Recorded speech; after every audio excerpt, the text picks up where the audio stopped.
Assalamualaikum warahmatullahi wabarakatuh. Bismillahirrahmanirrahim. Alhamdulillahirabbil alamin. Assalatu wassalamu ala asyrafil anbiya'i wal mursalin wa ala alihi wa sahbihi ajma'in amma ba'du. Baik, saya Raden Ilham Hadi dengan akhiran NIM 219. Saya di sini akan menjelaskan tentang sejarah kemunduran pendidikan dalam Islam.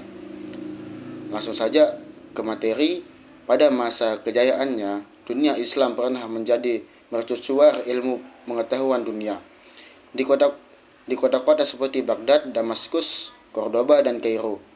Setelah megah pusat-pusat ilmu pengetahuan yang dikunci oleh para ilmuwan dari berbagai penjuru dunia, bayangkan suasana Bait al-Hikmah, yaitu rumah kebijaksanaan di Baghdad pada abad ke-9. Para cendekiawan dari berbagai bangsa duduk bersama menerjemahkan karya-karya Yunani, Persia, dan India ke dalam bahasa Arab, serta mengembangkan teori-teori baru dalam matematika, kedokteran, filsafat. Pada masa itu, pendidikan Islam tidak hanya terbatas pada ilmu agama. Justru, Islam sangat mendorong ilmu pengetahuan dunia seperti ilmu alam, filsafat, kedokteran, hingga teknologi.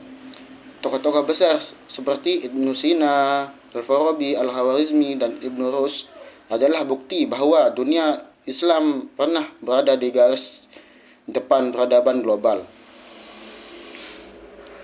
Namun jadi pertanyaan sekarang, semua kejayaan itu mulai mengalami kemunduran. Apa yang terjadi? Nah, dari fase awal kemunduran di serangan Mongolia tragedi Baghdad 1256 Masehi, puncak awal dari kemunduran pendidikan Islam terjadi ketika pasukan Mongol menyerbu Baghdad. Mereka menghancurkan perpustakaan legendaris, yakni Bait al-Hikmah, melemparkan ribuan buku ke sungai Tigris hingga air sungai itu berubah menjadi hitam karena tinta. Bersama dengan hancurnya pusat ilmu itu, ribuan cendekiawan terbunuh atau melarikan diri.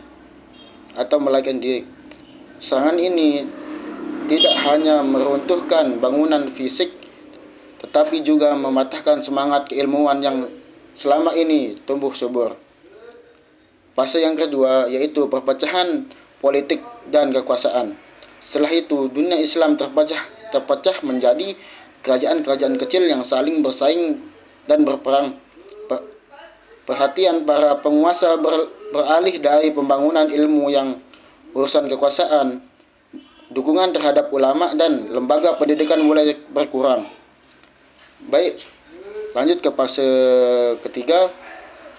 Kemandekan intelektual, taklid menggunakan ijtihad. Pada masa keemasan, ulama berlomba-lomba berijtihad, yaitu menggali hukum dan pemahaman Islam secara kreatif dan rasional. Namun, setelah abad ke-13 mulai muncul budaya taklid, yaitu mengikuti pendapat ulama terdahulu tanpa mengkaji ulang. Akibatnya, pendidikan Islam menjadi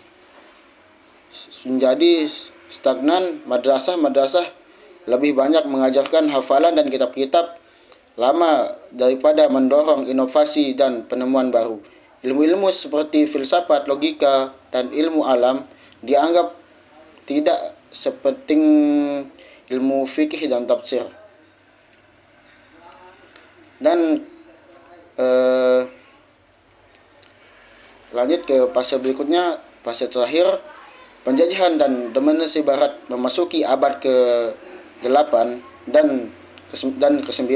Negara Muslim mulai dipinggirkan penjajah, membawa sistem pendidikan Barat yang lebih terstruktur, tetapi seringkali bertujuan mencetak tenaga kerja, bukan pemikiran kritis.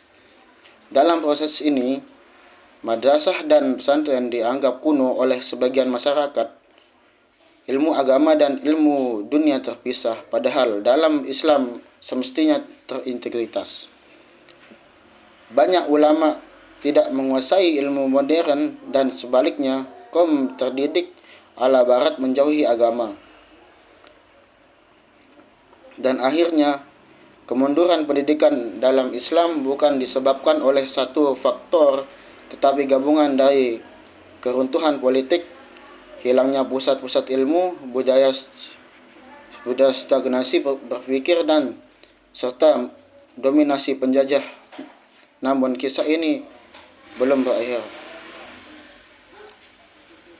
Kini banyak cendekiawan Muslim berusaha membangkitkan kembali semangat pendidikan Islam dengan menggabungkan nilai-nilai keislaman dan ilmu modern, serta menghidupkan kembali budaya ijtihad dan penelitian. Mungkin itu saja dari saya, kurang lebihnya mohon maaf. Assalamualaikum warahmatullahi wabarakatuh.